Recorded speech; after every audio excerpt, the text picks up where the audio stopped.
Vamos a reanudar la sesión con la profesora Pilar González Altable, profesora titular de Filosofía del Derecho y Filosofía Política en la Universidad de Valencia, doctora por esta misma universidad, donde llevó a cabo su formación y fue Premio Nacional Fin de Carrera. Es colaboradora del Centro de Teoría Política de la Universidad Autónoma de Madrid. Posee el título de especialista en argumentación jurídica por la Universidad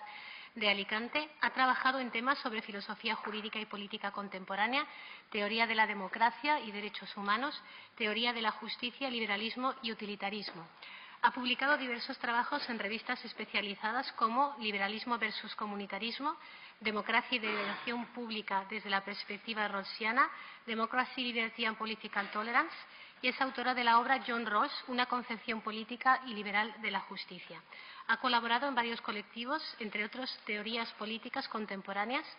y John Stuart Mill y la democracia del siglo XXI. Su conferencia lleva por título Derechos humanos, bienestar y justicia. Les dejo con ella. Bueno, lo primero, quiero agradecer a la organización del foro, Luis Vives, su invitación y, diríamos, lo adecuado y lo interesante del tema, como también a la directora del curso, la profesora Ana Paz, y no solamente por haberme invitado y querer contar conmigo, sino también por las amables palabras que ha hecho en la presentación. Bueno, como ha dicho la profesora Ana Paz, el título era un poco Derechos humanos, bienestar y justicia, y quizás ha faltado también la noción o la referencia a la democracia. Yo creo que, evidentemente, los derechos humanos, la justicia y la democracia aparecen como una trilogía que, en cierta medida, se complementan y que es importante a la hora de analizar y fundamentar los derechos humanos. Es verdad que esta etapa del curso, como ha presentado la profesora Ana Paz, tiene más que ver con los planteamientos de las nuevas tecnologías, el surgimiento de los nuevos derechos, pero quizás sea importante plantear también, de nuevo, la fundamentación y la referencia a lo que han sido los derechos fundamentales de primera generación y también los derechos sociales que tienen que ver con el derecho al bienestar, que denominan algunos autores. Y en ese sentido, creo que la teoría de Rawls y la teoría de la justicia tiene en el debate contemporáneo un papel importante a la hora de fundamentar y de dar un poco de, no solución, pero sí abrir perspectiva en torno a esa discusión que muchas veces se plantea en cómo los derechos humanos tienen que ser garantizados, su universalidad, etcétera, que muchas veces se ponen en cuestión. Hoy podemos decir de forma generalizada que la democracia liberal ha triunfado, dado que, como muy bien plantea el profesor Escamilla, se ha mostrado como uno de los mejores sistemas políticos de los que han existido hasta el momento, sobre todo por los resultados que ha producido en los países que funciona, donde existe más bienestar humano que en ninguna otra parte y que en ninguna otra época de la historia de la humanidad. Pero, al mismo tiempo, es un hecho que las sociedades liberales occidentales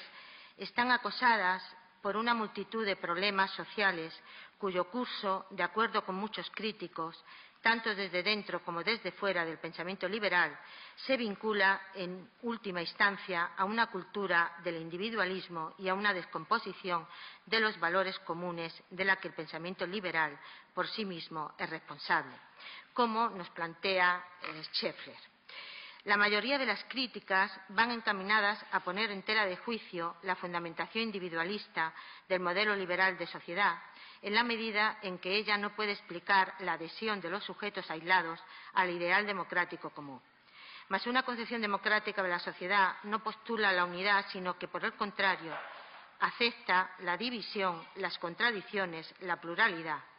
Pero la división no es absoluta, hay un terreno común, la aceptación concertada de las reglas del juego democrático, la posibilidad de discusión, la tolerancia a través del discurso y de la aceptación de unos valores básicos como libertad, igualdad, derechos humanos y la posibilidad de unos estándares de justicia social compartida.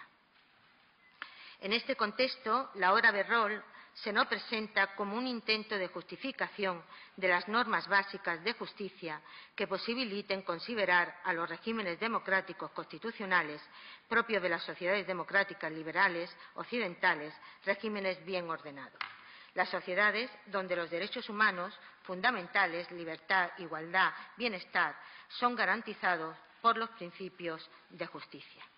La teoría de la justicia de Roll nos ofrece,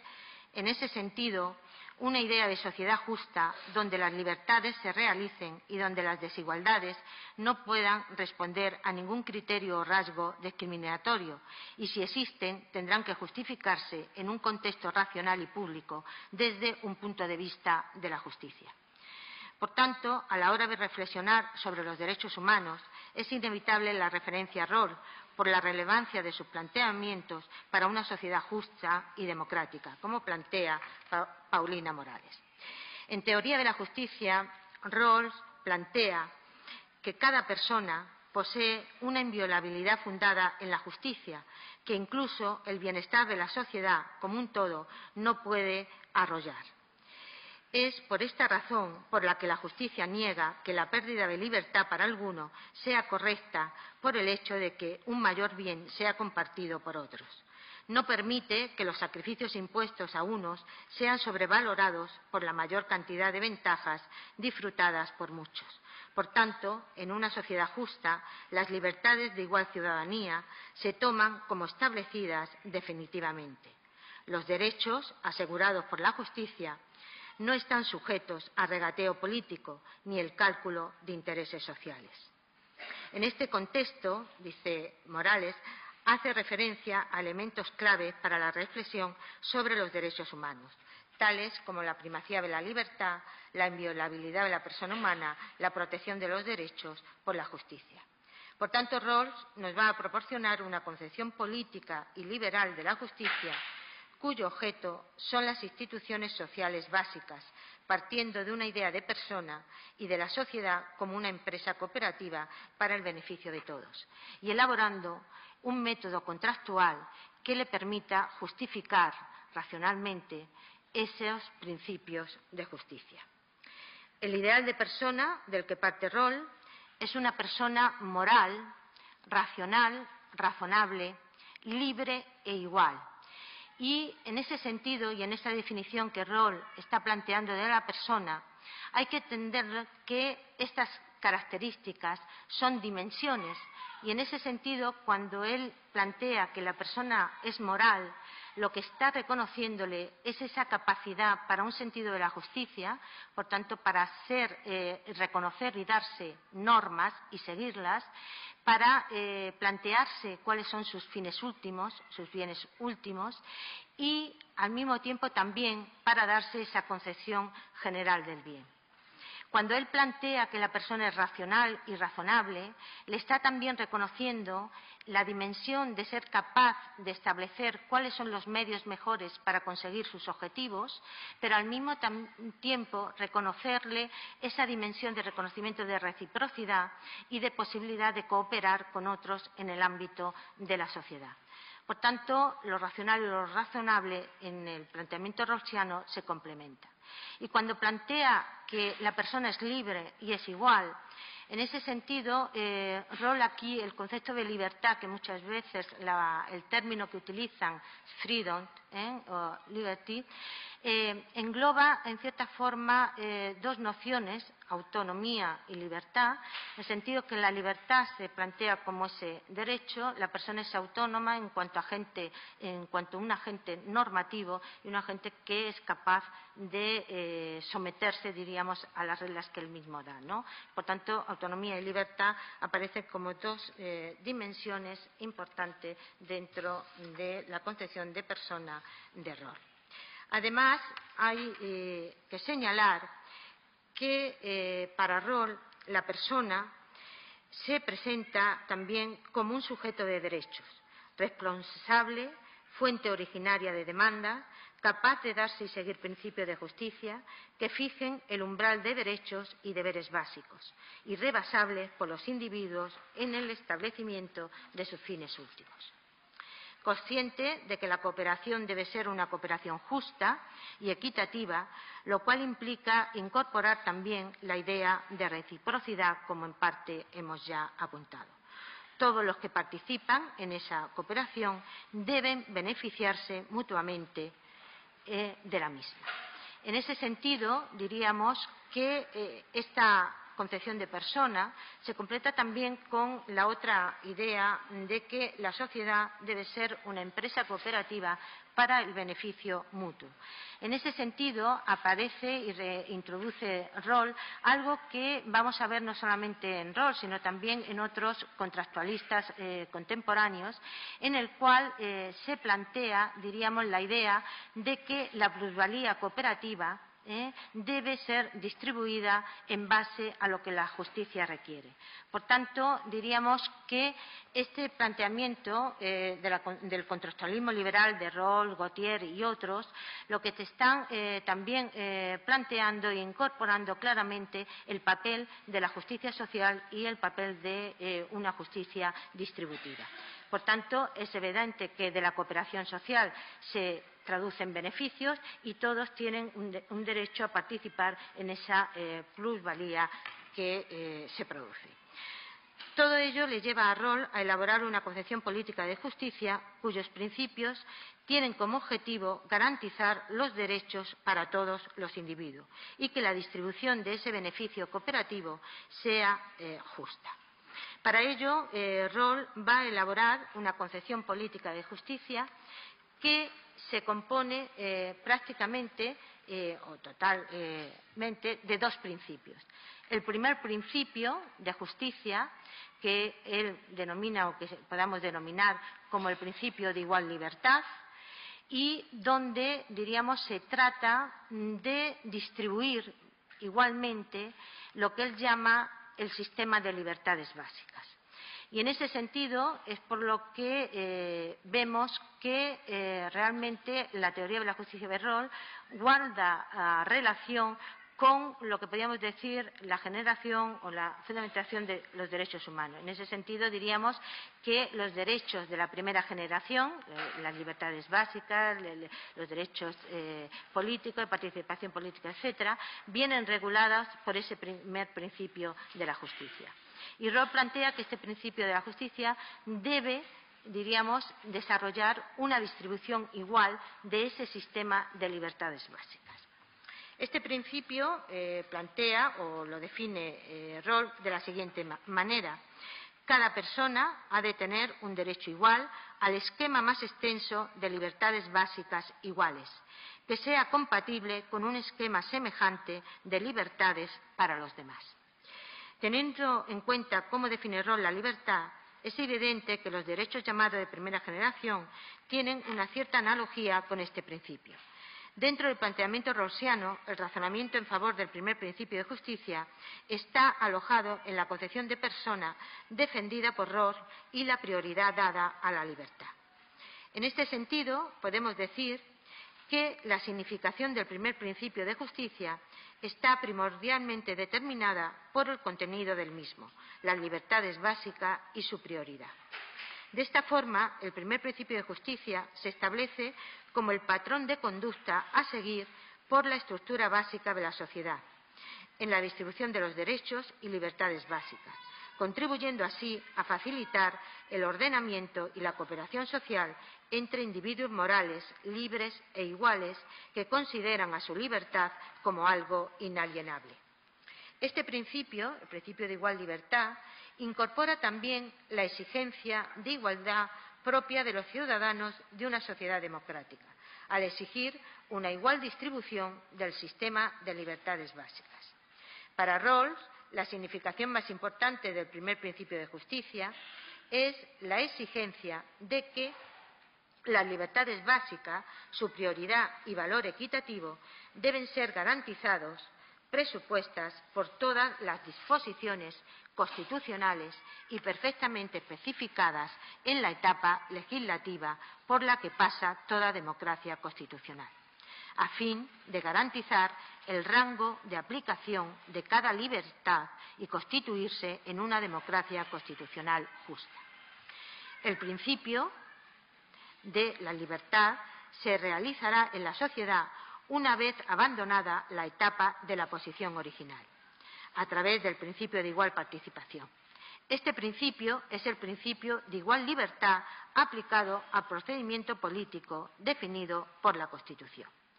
En este sentido, el principio de igual participación presume la idea de justicia como equidad, en la que las normas y principios generales han de ser elaborados en una situación inicial de igualdad bien definida, donde cada persona esté justamente representada y trasladada al proceso constitucional concebido como un sistema supremo de normas sociales para elaborar normas. Este principio está estrechamente relacionado con el segundo principio de justicia, que se ocupará, como ahora más adelante veremos, fundamentalmente de la distribución de posiciones, pero también de ingresos y riqueza, en definitiva, de garantizar el bienestar o lo que normalmente asimilamos a los derechos de segunda generación o derechos sociales y económicos. Este principio aborda el problema de la igualdad, pero también la desigualdad que podemos considerar como legítima desde el punto de vista de la justicia. Como hemos dicho al principio, la teoría de Rawls es una teoría contractual y en ese sentido, diríamos, este principio de la justicia que hemos enumerado surge del pacto social que se lleva a cabo en una posición inicial, que él llama posición original y que es un mero constructo teórico que le permite a Rawls deducir y llegar a los principios de la justicia. En esa situación inicial, lo que se trata de garantizar es la equidad de las partes, es decir, todas las partes tienen que estar situadas en una forma equitativa, sin tener ventajas unos sobre otros, y, por tanto, para lograr esa equidad, Rawls introduce lo que él llama el velo de la ignorancia, y desde ahí los individuos van a decidir qué principios de la justicia deben regir, diríamos, el comportamiento de sus instituciones básicas. Por tanto, él debe regir la sociedad en la cual les va a tocar vivir. Ese velo de la ignorancia, diríamos, permite eliminar todos aquellos factores que Rawls considera que son contingentes y que pueden, en cierta forma, condicionar a las personas a la hora de decidir qué principios se pueden aplicar. Y en esos factores entran, pues, la raza, el sexo, etcétera, ¿no? Todos elementos que el hombre tiene por naturaleza, pero que realmente no los tiene a voluntad suya, ¿no? Sino que nadie decide qué raza tiene, ni si nace en una familia rica, pobre, en qué generación ha nacido, etcétera. Es decir, son todos elementos que, en cierta forma, el hombre tiene por azar, ¿no? Por suerte. Entonces, eso para él es precisamente lo que elimina el velo de la ignorancia y lo que garantiza que la situación procesal de decisión sea una situación procedimental equitativa y libre, ¿no? Y de ahí es de donde resurge, diríamos, los principios de la justicia. Justicia como equidad, que es como él denomina su concepción, intenta, por tanto, responder a todas esas cuestiones y, en concreto, diríamos, a la cuestión principal, es decir, qué es lo que hace que una sociedad sea una sociedad justa. Primero, proponiendo los dos principios de la justicia para que sirvan como una línea guía de cómo las instituciones básicas han de realizar los valores de libertad e igualdad, y segundo, especificando un punto de vista desde el que esos principios puedan ser vistos como los más apropiados a la idea de ciudadanos democráticos, visto como personas libres e iguales. Este es precisamente el objetivo de una teoría de la justicia, cuyo resultado final es la formulación de una concepción política de justicia justificada a través de un procedimiento de construcción equitativo, del que hemos hablado, posición original, y cuyo contenido es, en primer lugar, una especificación de ciertos derechos y libertades y oportunidades básicas, de una clase familiar a los regímenes democráticos constitucionales. En segundo lugar, la asignación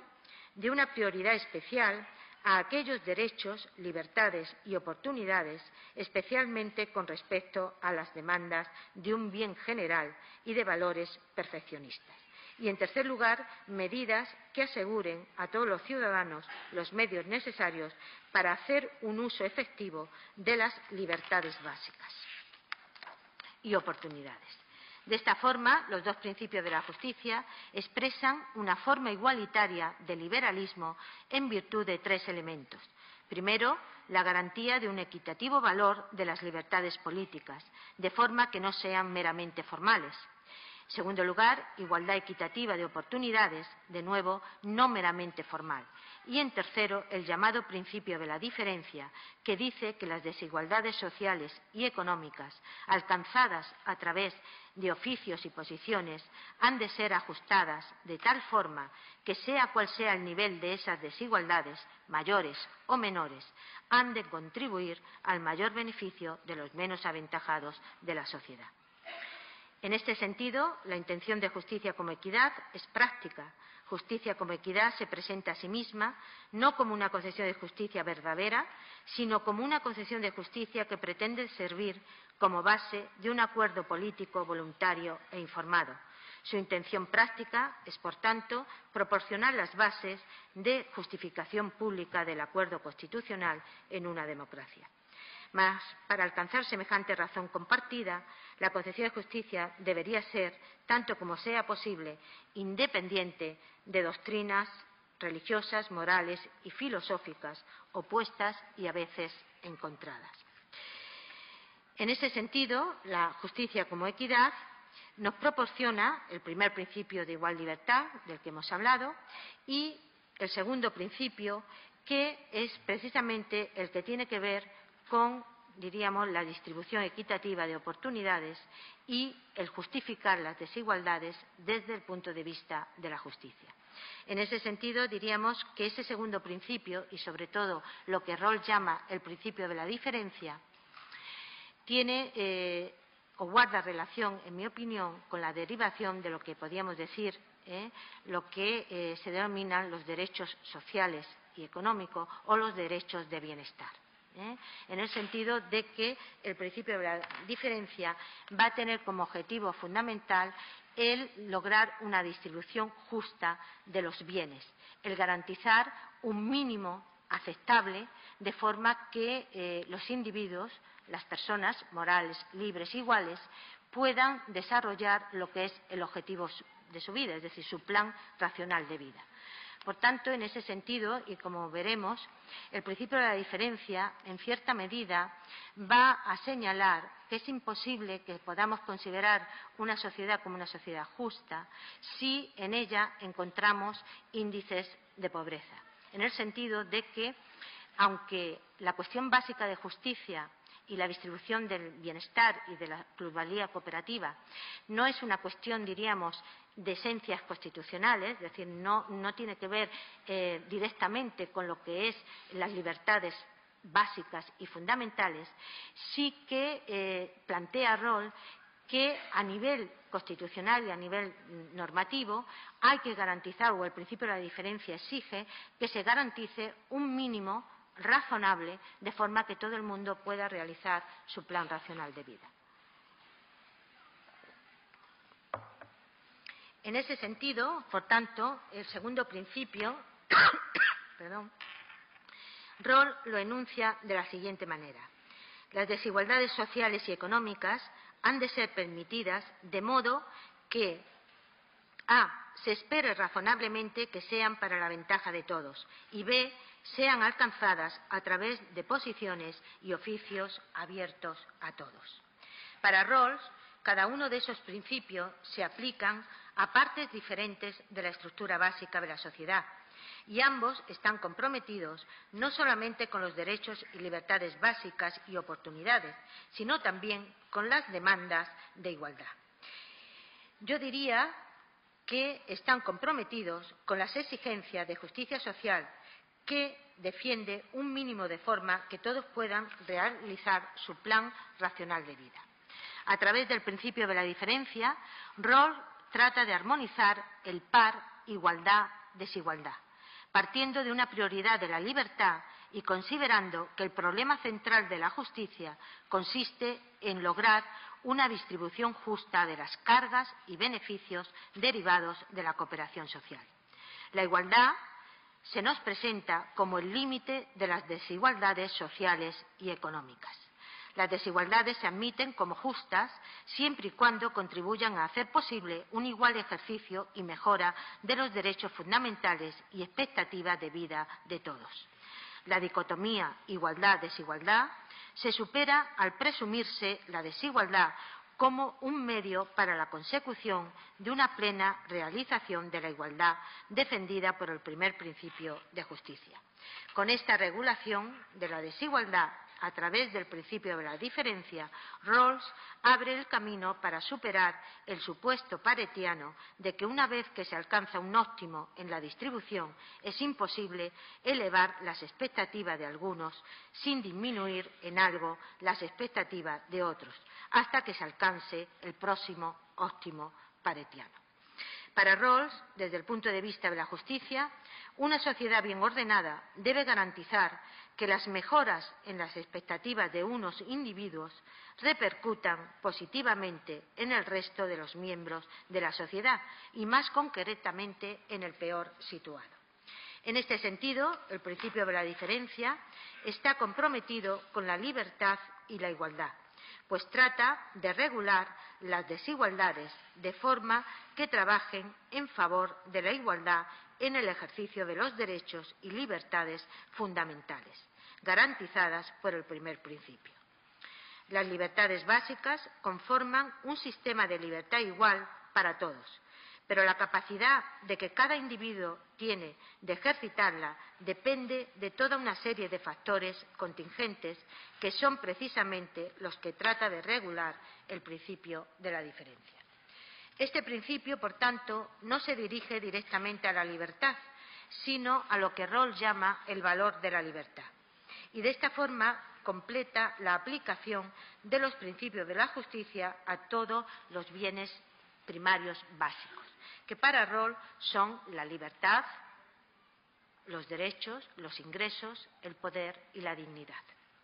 Rawls, en este sentido, representa un avance con respecto al planteamiento liberal clásico, al formular como un principio de justicia el principio de la diferencia, cuyo objetivo es regular las libertades llamadas también por muchos reales, en esa contraposición entre libertades formales y libertades reales. Conseguir una distribución justa de los factores económicos y sociales que, si bien no son definitorios del sistema de libertades básicas, sí pueden dar lugar a desigualdades en la capacidad de ejercicio de esas libertades y en la realización del plan racional de vida de cada individuo. Es por ello que consideramos que el principio de la diferencia tiene mucho que ver con la fundamentación y realización de los derechos sociales y económicos, de los llamados derechos de bienestar, como plantea Griffith. De esta forma, Rawls postula y defiende la búsqueda de un máximo desarrollo de la sociedad sin que ello implique una pérdida de los derechos constitucionales básicos de la misma. De aquí que proporcione dos principios normativos básicos que establecen que la cooperación social debe ser para el beneficio de todos. En esta línea, Raymond Aron, en su obra Ensayo sobre las libertades, plantea que es en las sociedades donde existe una defensa y prioridad de las libertades formales donde se tiende a conseguir una mayor libertad real, es decir, donde se tiende a una mayor justicia social, a un mayor desarrollo del bienestar de todos. Ello se debe a que, aunque la igualdad política o social no acarrea en absoluto igualdad económica, exige instituciones sociales tales que todos los individuos dispongan de renta suficiente para no sentirse excluidos de la colectividad a causa de su miseria o de su ignorancia. La libertad capacidad que las leyes sociales o la redistribución de la renta proporciona a la mayoría en las sociedades desarrolladas no ha resultado contradictoria con las libertades personales o políticas, ni a partir de una restricción de las mismas. Las sociedades, que hemos bautizado democráticas liberales, sigue planteando Aaron, sin haber llegado a una reconciliación perfecta de los derechos políticos, que son libertades, y de los derechos sociales, que son capacidades, muestran el camino al final del cual se perfila dicha reconciliación. Esto, en cierta medida, es lo que pretende Rawls con su concepción política liberal de justicia como equidad para una sociedad bien ordenada. Rawls concluye su argumentación señalando que la sociedad bien ordenada es un bien político que tiene una absoluta importancia y significación dentro de una concepción política de justicia y que es el fin último que tienen en común todos los miembros de una sociedad al asegurar la igualdad de derechos y libertades básicas, la igualdad equitativa de oportunidades, así como el reconocimiento público de las personas como ciudadanos libres e iguales con unos poderes morales que desean ejercitar. En este sentido, diríamos, la concepción política de justicia de Rawls proporciona una estructura normativa y un intento de fundamentar desde el punto de vista normativo la democracia liberal constitucional. Con esto, muchas gracias.